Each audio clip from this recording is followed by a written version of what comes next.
Hi friends, welcome to honey stories. నేను మీ లక్ష్మి. అవసర love and war 72 episode యార్. మళ్ళీ ఇంకో ఫ్యాక్టరీ పెడుతున్నాడా? ఉన్నవి చాలవా వీడికి? ఓ పోగేసుకుంటున్నాడు. ఊళ్ళో ఎవరిని బిజినెస్ చేసుకునేవాడు కాబోలు. వీడి వల్లే కదా ధీరజ్కి నేను దూరంగా ఉండాల్సి వచ్చింది. మంత్రి ఏరికోరి అల్లుని చేసుకుంటా అని వస్తే నిక్కు దుబ్బి, పైగా కొరగాని మా కూరగాయ మొహం దాన్ని మీద మోజు పెంచుకున్నాడు. పైగా ఎథిక్స్ తొక్క అంటూ వెద ఫిలాసఫీ కబుర్లు చెబుతారు అని గింజుకున్నాడు. అవును, ఈ సోది నన్ను టార్గెట్ చేసిందేంటి? ఇందులో ఏదైనా మతలబు ఉందా? విదుర్గాడి డ్రామా అయితే కాదు కదా? నో డౌట్ వాడే వెంట పెట్టుకుని వచ్చి ఉండాలి అని రూమ్కి వెళ్ళి డోర్ లాక్ చేసుకుని ఫోన్ చేసింది మేఘ. ఇంటికి కొంచెం దూరంలో కొబ్బరి బండలు అమ్ముకునేవాడు ఫోన్ రింగ్ అవడంతో లిఫ్ట్ చేసి, చెప్పండి మేడం అన్నాడు. రే, బయటకు ఒక సోదాం వస్తుంది, అది ఇంట్లోకి ఎలా వచ్చింది చూసావా అని అడిగింది మేఘ. హా మేడం, నా దగ్గర ఒక బొండం తాగి పైసలు లేవు, నీ జాతకం చెబుతా అంది. నేనే పొమ్మన్నా. ఇక్కడ 2-3 ఇళ్ళు తిరిగి ఆ ఇంట్లోకి వస్తే సెక్యూరిటీ ఆపాడు. వాడితో వాదం ఆడుతుంటే ఇంతలో విదురు వచ్చాడు. అతను మాట్లాడి తీసుకొచ్చాడు అని అక్షరం పొల్లిపోకుండా చెప్పాడు. ఓ అవునా, గుడ్ జాబ్ అని మెచ్చుకుని, నీ అకౌంట్కి మనీ క్రెడిట్ అవుతుంది చూసుకో, ఇలాగే కేర్ఫుల్గా వాచ్ చేయి, బయటకు వచ్చింది ఎలా వెళ్తుందో చూడు అని కట్ చేసింది మేఘ. పాపం వయ్యారి, ఇదే తెలివైంది. ఎవడి సినిమా వాడికి ఉంటుంది మరి. బయటకు వచ్చిన చైత్ర, సోది చెబుతారమ్మ సోది అంటూ అరుస్తూ వచ్చి, ఓ ఎబ్బి ఇదిగో నీ దుడ్లు అని 100 నోటిచ్చి, కాగితాగాని ముఖం ముడిచావు, నాకు ఎవడి రుణం ఉండటం ఇష్టం ఉండదు అని మూతి వంకలు తిప్పుతూ వెళ్ళింది చైత్ర.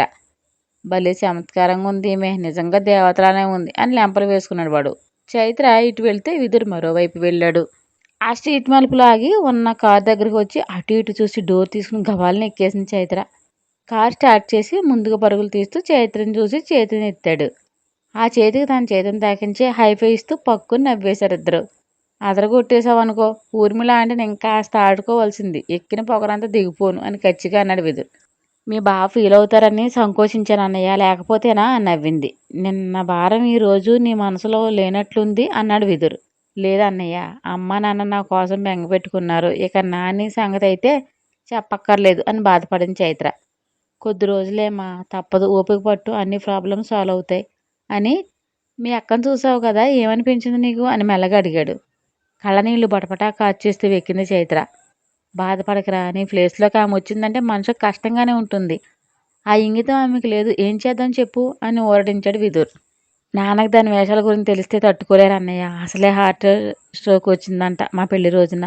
ఒక డౌనా, ఏమైనా అయితే మనల్ని మనం క్షమించుకోలేకపోతుమ్మా. ఇందులో నా తప్పు కూడా ఉంది. నిన్ను చూసి మేఘ అనుకుని పొరపాటు పడి బావతో చెప్పాను. ఫీల్ అవ్వక అన్నయ్య, జరిగింది ఏదైనా నా మంచికే. నన్ను ఇంతగా ప్రేమించే శివ నాకు భర్త అయ్యాడు, అది చాలు. ఇలాంటి చిన్న చిన్న కష్టాలు నన్ను ఏమీ చేయలేవు అంది చైత్ర. ఇదే ధైర్యంతో ఉండు, బావే అంతే చూసుకుంటాడు అని కారు వేగం పెంచి గెస్ట్ హౌస్కి తీసుకెళ్ళాడు విదురు. దేవ్ రూమ్ డోర్ తట్టింది మేఘ.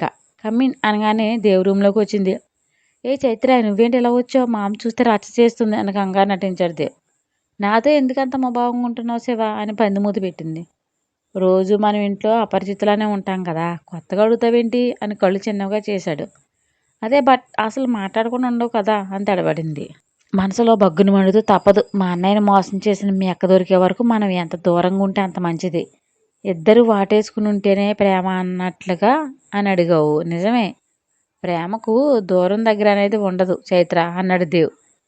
మెట్ట తెలిగితే అట్లా ఎక్కువగానే ఉన్నాయి వీడికి అని ఎన్నర్లో గింజుకుని, బయటికి వెళ్తున్నావా, నేను రానా అని సమ్మోహనమైన చిరునవ్వు విసురుతూ అడిగింది. చైత్ర కళ్ళల్లో అమాయకత్వం ఉట్టిపడుతుంది.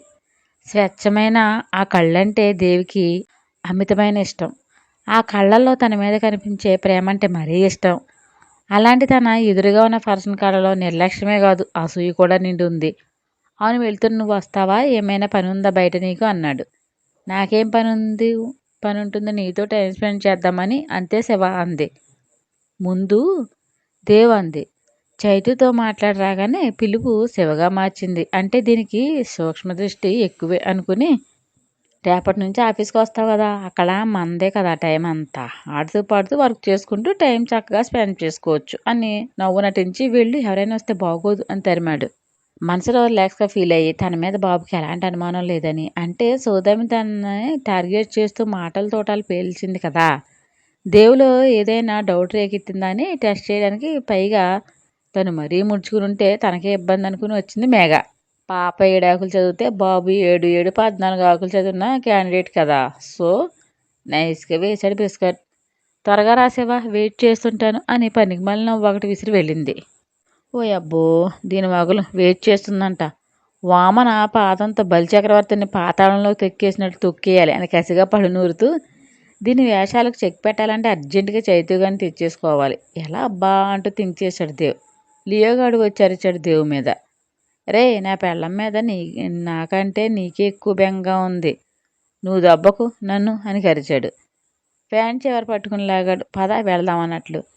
రే నీ అయ్యా, ఎక్కడికి రా వెళ్ళేది అని చేతిలో తీసుకున్నాడు. దారి చూపిస్తూ చేతుల్లో నుండి జారుతున్నాడు.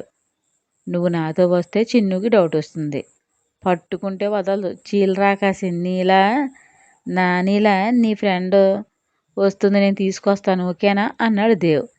తల అడ్డంగా ఊపాడు. నేను వినను అన్నట్లయ్యో. నాటకాలు ఆడగరు, తన్నులు తింటావు చూసుకో అని ముద్దు చేసి, నువ్వే బెస్ట్ రా, 1 నెల పరిచయంలో దాని మీద అపరిమితమైన ప్రేమ పెంచుకున్నావు. ఒక ప్రేగు పంచుకుని ఒకే సమయంలో పుట్టి పెరిగిన చెల్లెల మీద విషం కక్కుతూ, ఏ ఆడది చేయకూడని పనులు చేస్తూ తన చెల్లి స్థానంలోకి వచ్చిందంటే ఎంత హీనమైన మనస్తత్వం రాక్షసిది అని ద్వేషంతో రగులుతూ, దీనికి గుణపాఠం చెప్పే తీరతాను. ఏ లగ్జరీ లైఫ్ కోసం అయితే ఆరాటపడుతుందో అది దూరం చేసి పట్టిడి అన్నం కోసం అర్రులు చాచే దీనస్థితి తీసుకొస్తాను. ఇది స్టార్టింగే కదా, అసలు పిక్చర్ ముందుంది అన్నాడు దేవ్. రీచ్ అయ్యామని విదుర్ మెసేజ్ చేసి, నవ్వు చిన్ను దగ్గరికి వెళ్ళు అని లియోని పంపించి కార్ కీస్ తీసుకుని బయటికి వెళ్ళాడు దేవ్. విదుర్ డ్రాప్ చేసి, బాగా వస్తాడు చైతు, ఎక్కువ ఆలోచించగరా అని కన్సర్ట్గా చెప్పి వెళ్ళాడు. సోఫాలో మటం వేసుకుని వెదురు బుట్ట పక్కనే పెట్టి ఒక కాలు మడిచి ఎంత ఫోజులో కూర్చుని చైతు పాప. కుమారి, అమ్మాయి గారు, మీరు ఈ కాస్ట్యూమ్లో అచ్చం అమ్మో సినిమాలో రమ్యకృష్ణలా ఉన్నారండి అంది. కనుగుడ్లు గుర్రుని తిప్పి, దూపదీప నైవేద్యాలు ఏమైనా పెడతావేంటి, అమ్మోని చేసి కోళ్ళు వద్దు, బర్డ్ ఫ్లూ వచ్చిందంట, మేకలు కావాలి తీసుకురా అంది చైత్ర. మీకు ఇలా మాట్లాడడం కూడా వచ్చా అని షాకింగ్ ఎక్స్ప్రెషన్స్ ఇచ్చింది కుమారి. నాకు చాలా వచ్చు, ఇక నుంచి చూపిస్తాను మీకు మీ చిన్నబాబు గారికి కూడా, వెళ్ళి వేడిగా ఏమైనా పట్టరా, తిని పెడతా అంది చైత్ర. మీరు తింటా అంటే చిటికలో తీసుకొచ్చాను అని కిచెన్లోకి పరుగు తీసింది కుమారి. 10 నిమిషాల్లో జీడిపప్పు దండిగా వేసి వేడి వేడి సేమియా ఉప్మా చేసుకుని వచ్చి, మీకు ఇష్టమని చేశానమ్మా తినండి అని ఇచ్చింది. నువ్వు మంచి ఆంటీవి అని ఉఫ్ అంటూ ఊదుకుంటూ గుటుకు గుటుకు మింగేసింది చైత్ర. చల్లగా జ్యూస్ చేసుకుని వస్తానుండండి అని వెళ్ళింది కుమారి. కాసేపటికి యాపిల్ జ్యూస్ కూడా మింగేసి మళ్ళీ యథా పోస్టర్లోకి మారిపోయి, మీ చిన్నబాబు గారు అడిగితే ఏమీ తినలేదని చెప్పాలి అని హెచ్చరించి, చిన్నగా నవ్వి, నేను ఎందుకు చెబుతానమ్మా అంది కుమారి. అంతలో దేవరాని వచ్చాడు. కోపంతో బుసకొడుతూ గుడ్లూరిమి చూస్తుంది. కింద పెద్ద బయట చేసుకుంటూ వచ్చి, ఓయ్ సోదిమోహమా, ఇక్కడ వేసేవేంటి తిష్ట అని సీరియస్గా అడిగాడు. కుమారి నవ్వుకుంటూ బయటికి వెళ్ళింది డోర్ వేసి. నువ్వు 6 జిల్లాలకు అందగాడవని నాకు తెగ నచ్చేసవుతారా, అందుకే నిన్ను వదలలేక ఏడేసా తిష్ట అని వంకరగా సమాధానం చెప్పింది. అవునా, అంత నచ్చానా అని స్టైల్గా హెయిర్ కోంబ్ చేసుకుంటూ, నా అందమే అంతే సోదెమ్మి, నువ్వేంటి నీ తల జేజమ్మ కూడా నన్ను చూసి పడాల్సిందే అని భలే ఉన్నావే ముద్దుగుమ్మలా అంటూ పక్కన కూర్చోగానే నెక్ బోన్ మీద కరిచేసింది కసితో చైత్ర. రాక్షసి నొప్పి పుడుతుందా అని మెదకు లాక్కున్నాడు దేవ్. అమ్మో నీ రక్తం తాగుతా అని పెదవులు చప్పరించింది. నేనున్నాక అదే చప్పరించడానికి అని ముందుకు వస్తుంటే చెయ్యి అడ్డం పెట్టింది చైత్ర. కళ్ళు చిన్నవిగా చేశాడు దేవ్. పెద్ద కళ్ళని చేసింది చైత్ర. అబ్బా చంపకే అని తినికాడు. బెహని హోయిలు అని గసిరింది పిల్ల. కళ్ళు చిగిలించి చూశాడు. కుర్రాడి చేతుల నుండి జారి పైట చెంగు గిరగిరా రౌండ్ తిప్పి, నువ్వు ఎప్పుడంటే అప్పుడు రావడానికి, ముద్దులు పెట్టి మురిపించడానికి ఇదేమైనా నీ ఇలాకా కాదు, ఈ చైతు అడ్డ అంటూ కాలు సోఫాపై పెట్టి టైట్స్ మీద చెయ్యించి, నేను దీక్షలో ఉన్న ఎంగిల్ చేసి వేసేస్తా అంటూ కళ్ళేర చేసింది చైత్ర. దారిలో ఏమైనా పూనిందేంటే, ఎర్రచీరలో కుర్రపిల్ల చూడడానికి జున్ను ముక్కలా ఉందని అంటూ నవ్వాడు దేవ్. ఆపు నీ చమత్కారం, నేను అడవితల్లి బిడ్డను, అంకాళమ్మను అంటూ కనుగుడ్లు పెద్దవిగా చేసింది. అవునా కంకాళ, ఏం కావాలమ్మా తమరికి అని వ్యంగ్యంగా అన్నాడు. పద ఏటలు కావాలరా డెంపక, పోయి అటుకురా అని ఊగింది. సరిపోతాయా మాత, ఎంతకీ అన్నీ నువ్వే మింగేస్తావా లేక నీ అక్క చెల్లెలను కూడా పిలుస్తావా, అది నీకు అనవసరం రా డెంపక, చెప్పింది చేయడం నీ పని అని గద్దించింది. చిత్తం ఇంతకీ దేనికి ఏ విషయంలో దీక్ష పూనారో సెలవిస్తారా అని వినయంగా అడిగాడు దేవ్. లోకంలో లవర్స్ అంటూ వ్యాలంటైన్స్ డే అంటూ చెత్త పండగలు చేసుకుంటున్నారు. అవి జరుపుకునే వాళ్ళందరికీ బ్రేకప్ అవ్వాలని దీక్ష పట్టా. అబ్బో! ఏకంగా లవ్‌కే పెట్టారెసరు. మంచిది. అవును, నాకో డౌట్, మీరు కోయి పిల్ల గదా! ఇంగ్లీష్ బాగానే మాట్లాడుతున్నారే హౌ? అంటూ కళ్ళెగరజేశాడు. మూర్ఖా! నేను అమ్మని, నాకు అన్ని భాషలు వస్తాయి. నీకు ఇంగ్లీష్ తప్ప మరొకటి రాదు అని అందుకే నీకు ఈ భాషలో చెప్పా అని ఉరిమింది. అబ్బో! అవునా? పిల్లా నాకు 5 లాంగ్వేజెస్ వచ్చు. ఎందులో ముక్కినా నాకు తెలుస్తుంది ఆ భాష. చెప్పు తెస్తా అని వంకరగా అన్నాడు. అన్నీ నేర్చుకున్నావు, ఏం ఊడబడుద్దామని? రాష్ట్రానికో పిల్లల్ని పటాయిద్దామనే ఆలోచన ఉందా అంటూ గంభీరంగా అడిగింది. ఉన్న ఒక్కదానికి దేవుడా అని నానా సంకలు నాకుతున్నా. ఇక నా బ్రతుక్కి రాష్ట్రానికి ఒకటి అయ్యేవి ఉంటే చెప్పు. మేకలేం కర్మ, మా ఇంట్లో ఒక శాకినీ డెవిల్ ఉంది, దాన్ని కూడా వేసేస్తా అంటూ మంటగా అన్నాడు దేవ్. మేము నరమాంసం ముట్టం రా అర్బక, అది కూడా తెలీదా నీకు? అది మనిషి కాదు, బీస్ట్. ఏం పర్వాలేదు, తినేయచ్చు. మేసే సగం గోల వదులుద్ది. నా పెళ్ళాన్ని నన్ను ఎడదీసిన దాకిని దెయ్యం అంది. అలాంటి దెయ్యం ఇంట్లోకి వస్తే నువ్వేం చేస్తున్నావు? గుడ్డు గుర్రానికి గుణింతలు నేర్పుతున్నావా, లేక సందులు సమాసాలు వలిస్తున్నావా అని విల్లులా వంపి తిరిగి ఉన్న కనుబొమ్మలు పైకి లేపింది. ఏముందే నీ దగ్గర చమత్కారం? మౌనంగా ఉంటుంటే నా పెళ్ళాం బంగారం అనుకున్నా, ఎంత గయ్యాలి దానివని ఊహించలేదు అని మీదకు లాక్కుని, భలే ఉన్నవే బంగారం ఈ కాస్ట్యూమ్లో, ఎవరిదే ఈ ఐడియా అని చెక్కులు నిమురుతూ అడిగాడు. నాదే. ఎవరైనా సలహాలు ఇస్తే వేసుకున్నా అనుకున్నావా అని కళ్ళు ఎగరేసింది. ఎర్రగా పండిన నోరు పచ్చని మొహాన్ని చూస్తూ, ఇలా బాగున్నావు, కంటిన్యూ అయిపో పిల్ల అని నవ్వాడు. ఆశ దోశ ఇక నుంచి ఎవరి మాట వినే ప్రసక్తే లేదు. తప్పు మా వైపు ఉందని తల వంచా, లేకపోతే అంటూ నాలుగు అడ్డం కరిచింది. అబ్బో, లేకపోతే ఏం చేస్తావేంటి? ఏం చేస్తానో చెప్పడాలే, ఇక చూపించడాలే. మొన్న పొమ్మన్నావు వాడివి, ఈ రోజేంటి గమ్మున అతుక్కుంటున్నావు? వదులు అని గింజుకుంది. అలా అనబట్టే ఇలా నా ఒడిలో ఉన్నావు, లేకపోతే నీ ఇంట్లో ఉందువు. నాకు లెక్కలుంటాయే పిల్ల. క్షమించు శివ, మా వల్లే కదా నువ్వెంత సఫర్ అవుతున్నావు అని డల్లయింది.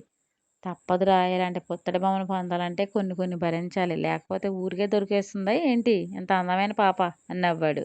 నీకు కోపం లేదా సుశీల?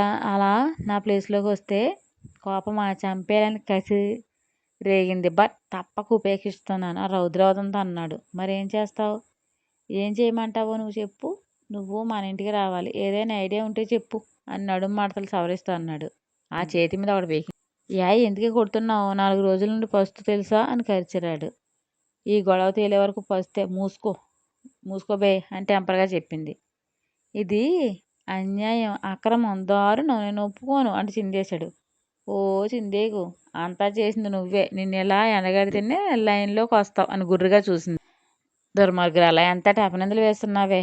నేను పాపం తెలుసా, గాడిద గుడ్డేం కాదటి, ముందు ఐడియా గురించి థింకింగ్ అని గసిరింది. కరుస్తుందమ్మ ఈ పిల్ల అని వేషం వేసినట్లు ఏదైనా వేషం వేస్తే ఎలా ఉంటుందంటావు? నేను ఇలా రాబట్టి తెలుసుకోలేకపోయింది, కానీ మరే గెటప్లో వచ్చిన ఈజీగా గెస్ చేస్తుంది. అది కరెక్టే అని కాసేపు ఆలోచించి, నా ఫ్రెండ్లా జెంట్ గెటప్లోకి వస్తే గెస్ చేయలేదు, సింగ్ వేషం ఎలా ఉంటుంది అని వాయిస్ క్యాచ్ చేస్తుందేమో అన్నాడు దేవ్. కంఠం దగ్గర బొటనవేలు పెట్టుకుని, ఎవరు నన్ను క్యాచ్ చేసేది అని చైతు అనగానే దేవు కళ్ళు తాటికాయలంత అయ్యాయి. ఆశ్చర్యంతో కనుబొమ్మలు పైకి లేపింది పిల్ల. రే, నీళ్ళు ఈ టాలెంట్ కూడా ఉందరా అని షాక్ అయ్యాడు. యా బావా, నచ్చిందా అని సేమ్ విధుర్లా మాట్లాడింది చైత్ర. అమేజింగ్ యార్ అని ఎక్సైట్ అయ్యాడు దేవ్.